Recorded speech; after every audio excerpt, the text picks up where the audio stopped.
All right, folks. Hey, I'm getting a lot of comments, a lot of emails, a lot of phone calls, a lot of consultations with folks regarding my retirement group that I've mentioned in several other videos. It's a very unique solution. Quite frankly, I don't hear anybody else talking about it, and it's such a powerful tool, and it's free. Everybody has the same problem with retirement. It's a lonely journey. Uh, People don't like talking about their finances. They don't like talking about their fears. And what ends up happening is people are terrified of making mistakes. So they just go after a lot of information, whether it's on YouTube or Google or magazines and, hopefully not on television news. You're going it alone and you're just trying to find that information. Quite frankly, I think that's why the majority of people hire a financial advisor. Here's a financial advisor I can just lay out all my troubles to, and here's where my money is. They're highly skilled in, keeping you away from the traps, avoiding the pitfalls, and not making the mistakes, and making sure you're factoring in taxes and when to take Social Security, and how big is your nest egg and how you can take it out. They're very good. They're very competent, but they're also very expensive, as many of you know. And, is there another option that you can use instead of a financial advisor? And I highly recommend a retirement group, and I'll talk about that in just a second. This retirement group can be a complement to using a financial advisor, or I think it's much better than going at it alone. But I guess you just need to decide what works for you. You want to go it alone? You want to go it with a financial advisor? Do you want to go with a financial advisor and a retirement group, or just you and your retirement group? So I have this retirement group. It has 3 members, okay, and that includes me. So it's really just 2 other people. We do intimate sharing of our retirement journey, with a heavy focus on finances. I'd say 2/3 of our discussions are on finances. And the group makeup, they're friends I've had for over 30 years. We have all different philosophies. There's a lot of overlap, but risk profiles, individual stocks, indexes versus managed funds, use buckets, stock bond ratios. We all have different starting places on that, and different is good. We don't want an echo chamber. We don't want people just saying, here's what I'm doing, and stand up and give me a round of applause. That's not what the group is made up of, and I'll discuss rules in a second. So we share spending. Here's what my spending rate is. Does that make sense? Does that not make sense? How am I saving? Am I saving for large expenses like weddings of children and cars and a new roof on the house? How am I going to handle that? We discuss investments, investment locations, funding level, allocations of stocks and bonds, like I've talked before.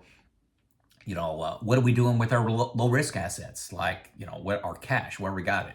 I bonds has been a recent conversation. CDs is a conversation we're having right now with the increase in rates. So what are we doing specifically?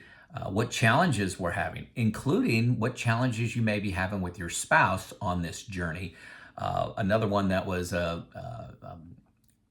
one of the hardest things I did was have a conversation with my wife around how much we give. Historically, we've given a lot. We still give a lot of money, but my income has dramatically dropped off here since I stopped working. And going, sounds obvious, but it was an emotional conversation.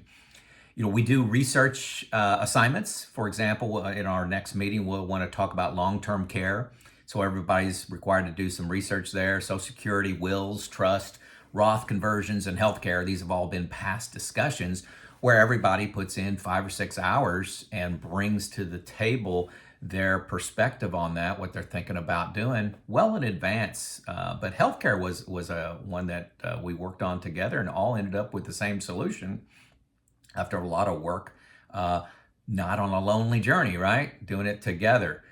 We meet monthly, live, and then by request. If somebody's facing a critical issue, wants to talk about it live, we get together live. My house tends to be where we get together, kind of centrally located with the other 2 guys. They're all in the same town, by the way. We email regularly. An example is, I may see a podcast on Social Security. This is recent. And I'll send it to the other two guys and say, hey guys, take a look at a minute 10 of this where they talk about why some people should take it at 70 and other people 62. And it's different for everybody, but email regularly. Also, I emailed on some I bonds. I researched I bonds, thought it looked like a great bucket one type investment. I just have another one. I guess most recently was on CDs. There's a CD rate I was looking at 2.2% for 14 months. And another individual asked about, doing some currency investing with the current value of the U.S. dollar. Is that something that's interesting that we could diversify out of the stock market with? So that was a topic. 10 rules, okay? 10 rules of the group. And I'm going to include these in the text so you don't have to write these down if you want to start a group. First and foremost, complete trust and confidentiality, okay? That goes without saying, complete trust and confidentiality. Number two, it's not a competition. It's not who has the most money. It's not who can retire first. It's not a competition. Not seeking alignment on investment philosophy. There's no right or wrong on your stock bond ratio. Not even trying for alignment on that. We're seeking to avoid mistakes and to reveal opportunity. That's it. Seeking to avoid mistakes and reveal opportunity. Number five, it's related to that, but it has its own line. Panic and market euphoria, the two opposites of the extreme, are to be called out specifically. So if somebody is panicking, said, hey, I think it's different this time. I want to sell everything and go to cash. That's a call to action for the other two individuals on the team. Panic and euphoria. Number six, everybody does homework. Everybody is expected to come to the next meeting, if there's a homework assignment to do it. Everyone's expected to respond to email requests for input. So if I send out an email on iBonds, there's an expectation within 3-4 days that there's some research done and comes back. Maybe we'll meet live. Maybe we can just handle it over email. That's how we did iBonds, actually, 100% over email. Number eight, peers, the other two members of the group, are to be biased towards a contrarian point of view of the portfolio change or whatever change is recommended. So if I'm presenting, hey, I'd like to invest, $100,000 into a CD as part of my bucket one, the other two members are supposed to be the devil's advocate, supposed to be on the other side of that. They lean that way. They can agree, but then they need to, what can go wrong? What are the pitfalls of that? Is this overly optimistic? Will it be better in 6 months? Take a contrarian point of view. Remember, the goal of the group, identify opportunity and avoid pitfalls, okay? That's really what we're all about. Take that contrarian view. And this is related, but I got it number 9. Some things we want to say twice to make sure they get in there is tell me how what I'm proposing will fail. So that in that contrarian view, this is my concern with that idea, Joe. This is my concern. Number 10 is these are not group decisions. We're not, I'm not going to present something on, hey, I want to spend $100,000 in this on a CD for my bucket one money. And it's not, we don't take a vote and say, Joe, you need to do this based on that vote. It's 2-1. No, I get to decide. This group is just merely providing intimate sharing of what they would do, how they see things, how it can go wrong, pitfalls, opportunities, things like that. So, hey, closing thoughts on retirement group. Everyone is on the same journey. Everybody talks about retirement. Everybody talks about saving from retirement, and everybody's keeping their cards real close to their face because it's kind of taboo just to share everything you're doing. We don't do that in society. We just don't do that. So everyone I talk to about this just loves the idea, like, oh my gosh, what an idea. And it's free. It's free.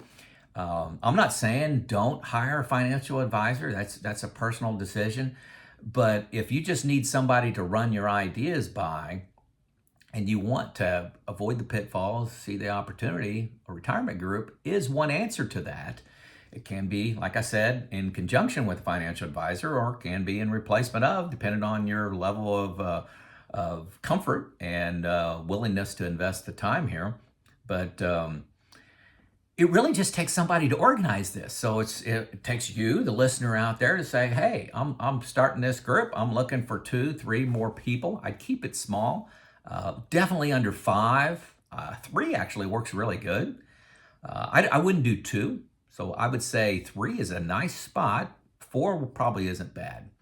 No more than 5. Start by beginning with family members and friends that you've known for at least 20 years.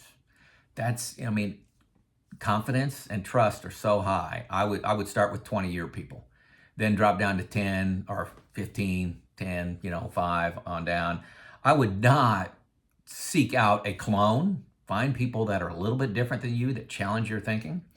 I would not have an online person, not have somebody you've never met and just say, hey, I'm looking to start a retirement group. You want to be on that with me?